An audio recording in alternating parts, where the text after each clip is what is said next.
C'est un nouveau vent électrique qui souffle dans la station de Val Thorens et une première mondiale en montagne, une navette électrique autonome. Une année de travail a été nécessaire pour voir naître ce véhicule nouvelle génération.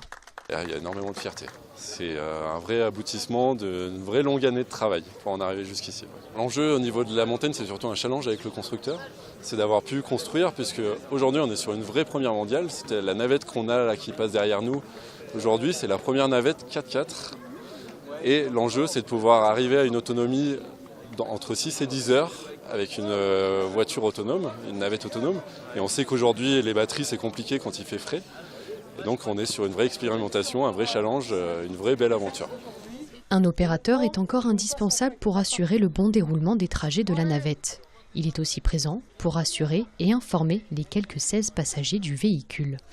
Dans l'environnement où elle évolue, donc on peut pas tout prévoir non plus, hein. Tout a été enregistré, l'environnement et tout, mais il peut y avoir des obstacles qui n'étaient pas là et qui sont là, qu'on puisse reprendre les commandes pour pouvoir dévier cet obstacle, la remettre sur la trajectoire, puis relancer le mode autonome. Alors, en général, on dit ne parlez pas au conducteur. Tandis que là, ça sera l'inverse. Posez-lui des questions, il se fera un plaisir de vous répondre. Sur l'explication de la navette, ou l'autonomie, ou le projet qu'on a, voilà. Des capteurs reliés à une base GPS et un mapping de la zone permettent à la navette de circuler. Le projet a tout de suite séduit la station qui a contribué à son financement. Petit à petit, on va améliorer le service, on va voir ce qui fonctionne bien, ce qui fonctionne moins bien, parce qu'on va faire des essais dans toutes les conditions, avec des conditions avec beaucoup de neige, avec du vent, avec des conditions un petit peu extrêmes, voir si ça fonctionne parfaitement. Et puis peut-être un jour on en aura plus, où elles travailleront différemment ou en complément des navettes existantes.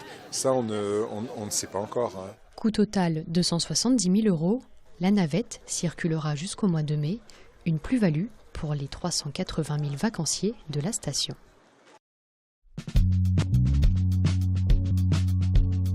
Elle représente une grande icône de la mode, un grand nom et surtout une grande marque française. Il a surtout marqué l'histoire de Chanel, en fait il a su renouveler la marque, mais je pense qu'au-delà il va laisser son empreinte et son image. La disparition de Karl Lagerfeld ne laisse pas indifférents ses étudiants de l'ESMOD à Lyon. Pour ses futurs stylistes ou professionnels de la mode, Lagerfeld restera une source d'inspiration.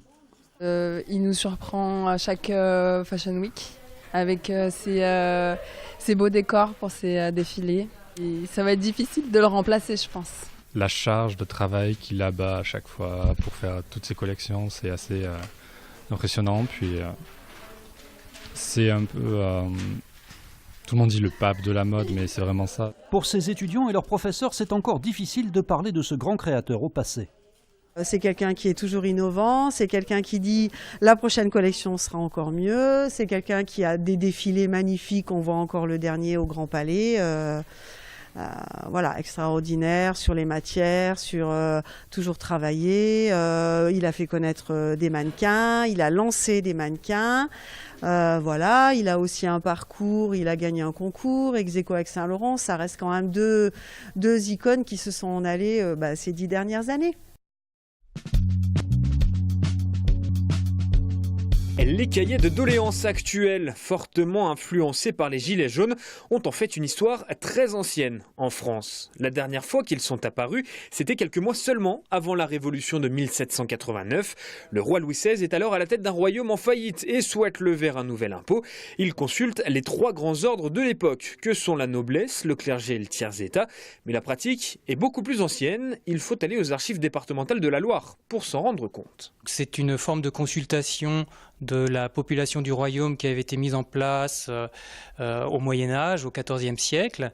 Et donc en 1788, un des conseillers du roi lui suggère de réunir à nouveau ces états généraux, et donc ils vont se renseigner et voir comment ils peuvent remettre au goût du jour cette pratique ancienne. Et à la lecture des comptes rendus qui en ont été faits, les revendications sont sensiblement similaires à aujourd'hui. Donc il y a la volonté de réformer les impôts, notamment des suppressions d'impôts estimés injustes, comme la gabelle sur le sel, la taille, un impôt qui est considéré comme trop injuste. Même si certaines paraissaient pour le moins étonnante. Il y a aussi des demandes qui sont très personnelles, on va dire à la paroisse, très particulières à la paroisse. Je pense à la paroisse de Chambéon, par exemple, qui va demander l'assèchement des marais pour des raisons d'hygiène, puisqu'ils ils estiment que c'est très malsain pour eux d'avoir ces étangs qu'ils disent, c'est le mot nauséabond. Ils ont aussi des problèmes d'inondation, ils sont tout près de la Loire. D'autres paroisses situées par exemple plus en altitude vont avoir des problèmes climatiques comme de la neige. Et donc ils expriment ces problèmes liés au climat, liés au terrain, à l'organisation géographique de la paroisse, alors même qu'on pourrait s'imaginer que le roi ne pourra peut-être pas grand-chose.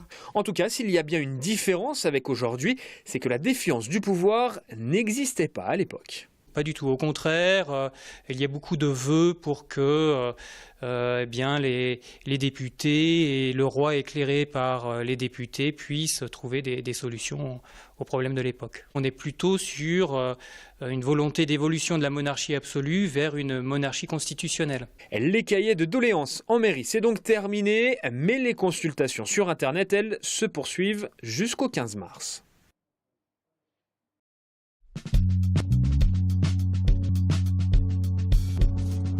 Derrière toutes ces bosses, ces modules et ces courbes se cachent des heures de travail, des coups de pelle et des passages en dameuse.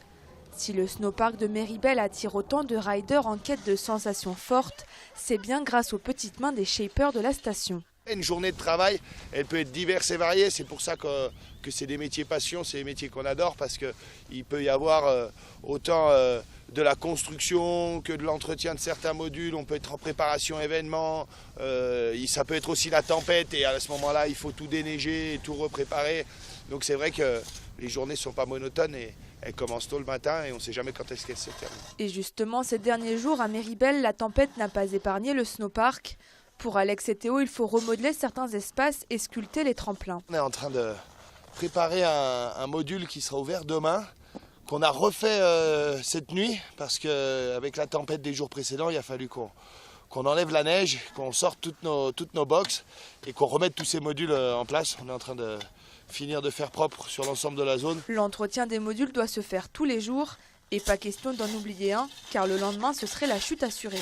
La neige est dégradée avec le passage des skieurs et le fait qu'ils freinent à l'intérieur. Ça met la neige sur les côtés et il faut remettre tous les jours, tous les soirs de niveau pour qu'il n'y ait pas de danger et pas de trous notamment. Le soleil se couche sur la station, les dameurs prennent donc le relais. Ce soir, ils sont 2 pour faire vivre le snowpark. Julien prend les commandes jusqu'à 2 h du matin. Tous les soirs, on commence par l'entretien courant du snowpark, donc recharger les bosses le soir, recharger les réceptions, un peu de construction pour modifier un peu tous les modules du snowpark pour que ça change, que ce soit varié et que ceux qui viennent rider assez régulièrement ne se retrouvent pas tout le temps sur les mêmes runs. Il faut avoir un bon toucher de l'âme, essayer d'avoir une bonne visualisation du travail et puis après c'est un peu de tact. La jeune équipe le sait, être shaper, ce n'est pas compter ses heures. C'est une philosophie de vie pour ces amoureux de la neige qui ne s'imagineraient nulle part ailleurs.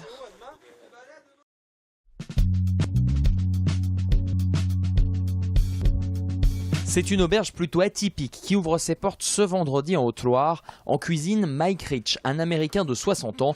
Pendant 14 ans, il a travaillé comme cuisinier sur des bateaux aux 4 coins du monde. Je visite 82 du pays dans le monde, avec privé et aussi avec le bateau.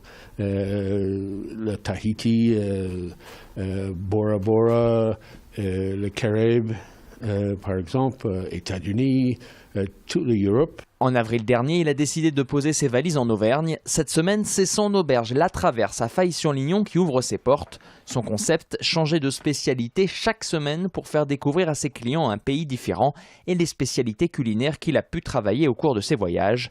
Un tour du monde gastronomique. Par exemple, ce week-end, c'est le méditerranéen.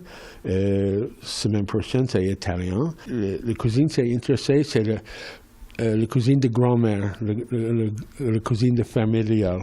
L'ancien gîte géré par la commune va désormais accueillir 20 couverts chaque service pendant les week-ends. Prix du menu 17 €. L'objectif, utiliser un maximum de produits locaux tout en respectant les traditions culinaires du pays choisi. On peut se servir directement chez eux. On a un large choix, que ce soit de la viande et des produits à côté, laitiers ou tout ce qui s'ensuit. Donc on va travailler en fait avec les produits d'ici et transformer les plats dans un autre pays. La semaine prochaine, ce sera l'Italie qui sera à l'honneur à la carte.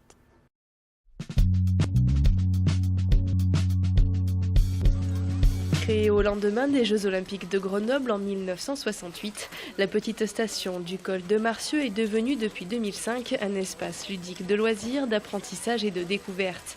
Ici, au cœur de la Chartreuse, le grand ski c'est fini, place aux activités de glisse.